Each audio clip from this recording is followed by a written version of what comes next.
Happy Friday, everybody. This is Dave Brinker, your host of the Altitude Show. Elevation Journal number 8 today. So stoked. It's been 8 weeks since I started these. I really enjoy them. The whole point of these is just to kind of recap the week, anything exciting, anything I've learned, anything of value that I could feel like I could share with you guys. Before I get into this, I just want to thank Stealthy Hunter Nutrition for sponsoring this show. Stealthy Hunter, Ryan Lampers, Dr. Hillary Lampers, they're out of Montana. They have this line of nutritional products that I use, and I love them. You can actually read the labels. There's no bullshit. Really healthy for you. My favorite products that they have are the bone broth protein. I use it in my protein shakes once or twice a day. Chocolate, vanilla, so good and good for you. You can use my code ALTITUDE at stealthyhunter.com. and you will get a discount on all their products. I also love their CBD products. I'm not a big fan of CBD generally, but I've found that their CBD roller really helps my lower back pain. And I recently tried their CBD soft gels that help you sleep a little bit. They have a little bit of melatonin, a little bit of CBD, a little bit of CBN. Nothing psychoactive, nothing. I believe me, I don't want anything psychoactive. It's all great. You should go check it out at stealthyhunter.com. All right.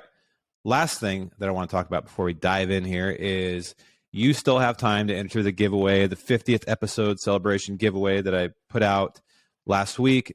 Just go to our YouTube channel at The Altitude Show and find the video that says 50th episode giveaway, sign up here.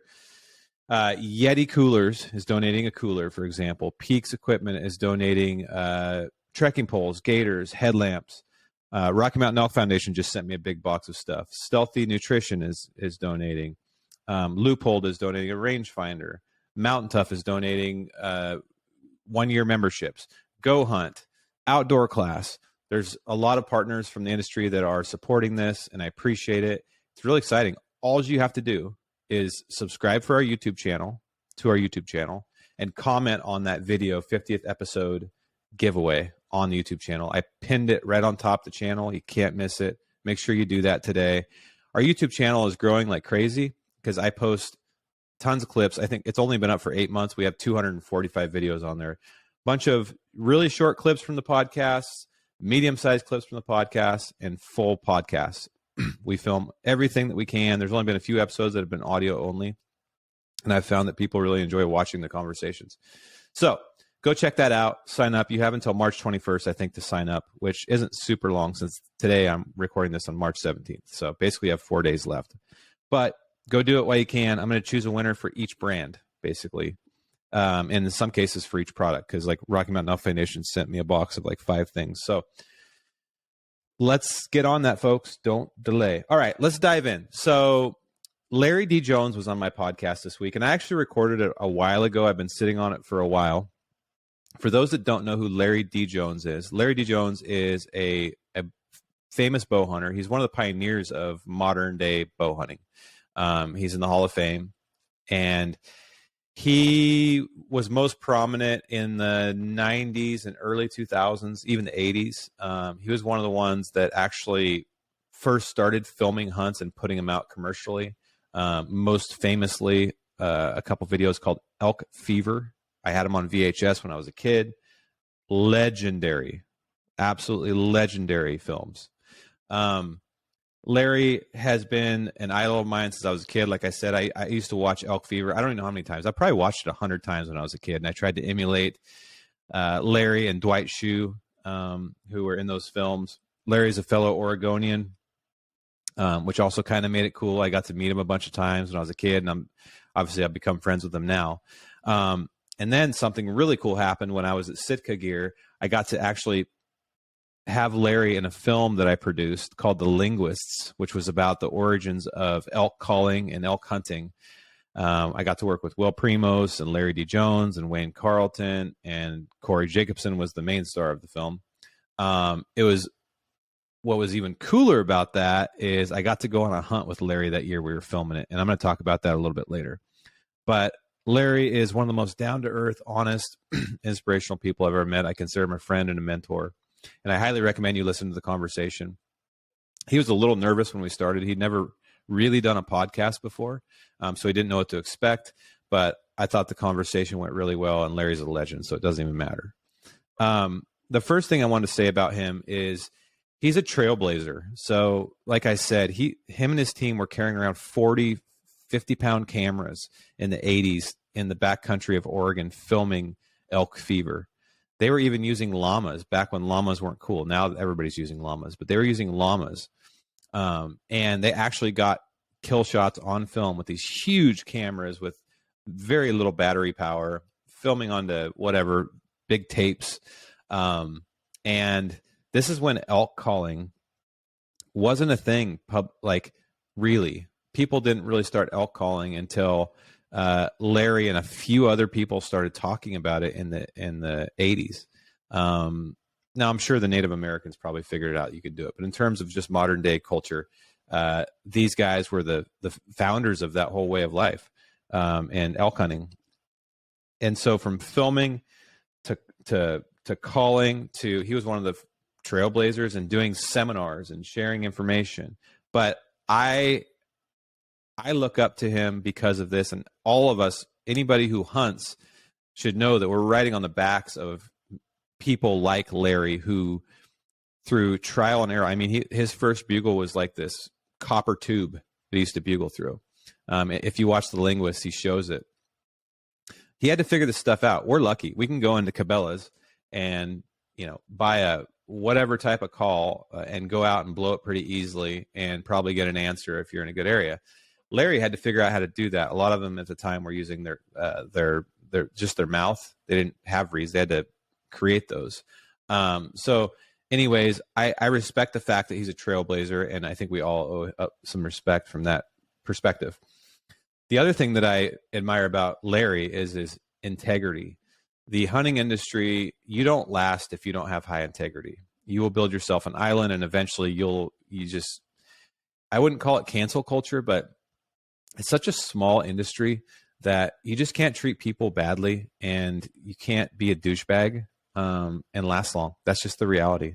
Or, liar, whatever, unethical, just doesn't work. You won't last. And Larry has lasted decades in this industry. He's still, to this day, I was just trying to figure out how old Larry is now. He's got to be he's for sure in his 80s. I think. Somebody correct me. But I would never ask him because it really doesn't matter. He looks young and spry. But he's been in this industry for decades successfully. And you will not, I've never met somebody that's like, yeah, Larry is a douchebag.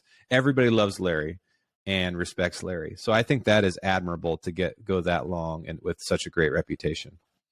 The last thing I think is pretty admirable, not the last thing, but last thing I'm going to share right now. There's tons of stuff I could share. But oftentimes these days we get in this debate about sharing info and how there's so many hunters. Why is everybody sharing so much info? It makes it so much easier for everybody to go in the woods and pisses me off. We shouldn't be sharing so much information. And it's a worthwhile debate to have. But what I will tell you is guys, like, the only reason we can do what we do in this current generation is because people shared information. People like Larry, who failed and figure out, how to make these diaphragm calls and how to call an elk, how to film, how to sell these films. Guys like Larry are really one of the main reasons that I and many of you can go do the things that we do. So I think sharing information is good, because we should be trying to make the next generation better and more effective, with some limitations. Obviously, there's technological arguments and stuff like that. But I'm just saying, I appreciate the fact that he spent most weekends in the 80s and 90s. He will tell you this. He spent most weekends giving seminars to people, because back then, obviously, there was no internet. And so what he would do is he would record them he would give physical seminars, but he would also record them on tapes, audio tapes. And he would sell those in, archery shops and whatever. And you would listen to these audio tapes and he would tell you why he's making certain sounds. You guys should dig back and listen to some of these things. I mean, anyways, the point is sharing information isn't always bad. It's okay to do that. And I think there's this current debate in the industry that it's like I said, it's worthwhile having, but I also think we should all be appreciative that other people were selfless and shared information. Okay. So the last story I have about Larry is, as I mentioned, when we were producing the film, The Linguist, Larry came to Montana and hunted with me for elk. And I had always dreamed about hunting with Larry. It was a lifelong dream of mine. He shoots a recurve. I shoot a recurve. He's from Oregon. I'm from Oregon. I grew up watching him. He was my idol. I used to wear hats like him. And here I am in Montana. He's staying at my house, and we're hunting elk. It was like the greatest moment of my career. And we're chasing bugles together. I'm learning from him. Like we're going up this mountain, and we're chasing these bulls. And I come around a corner, and there's a mule deer buck standing there at about 30 yards or something, 25 yards. And I had a mule deer tag in my pocket, and I got my idol standing behind me. And I'm like, I'm going to shoot that buck. It was just a forked horn, but I'm like, I don't care. I got my recurve. I got Larry D. Jones behind me. I'm shooting this buck. So I draw back, and I shot a really good controlled arrow, which I was super proud of myself because I was nervous. Larry's watching me. What if I screw this up? Arrow flies good, hits the buck. Next thing I know, I'm blood trailing with Larry D. Jones. It's like the coolest, man. Like me and Larry are tracking a buck that I shot. And we recover this buck, and we spent like an hour taking pictures. And it wasn't even about, like, obviously the buck was small. I'll share pictures. You can look on my Instagram and find them. But I'll make sure that I share pictures maybe in these clips too. But it wasn't about that. It was about this moment on the mountain in the heart of hunting country in Montana, the Rocky Mountains. I'm sitting here with my idol holding a mule deer that I shot with him watching over my shoulder with my recurve bow. Like, it almost brought me to tears. Like, it was so freaking cool. And then I got to spend the next week with him hunting elk in a different area, and we shot some of the film.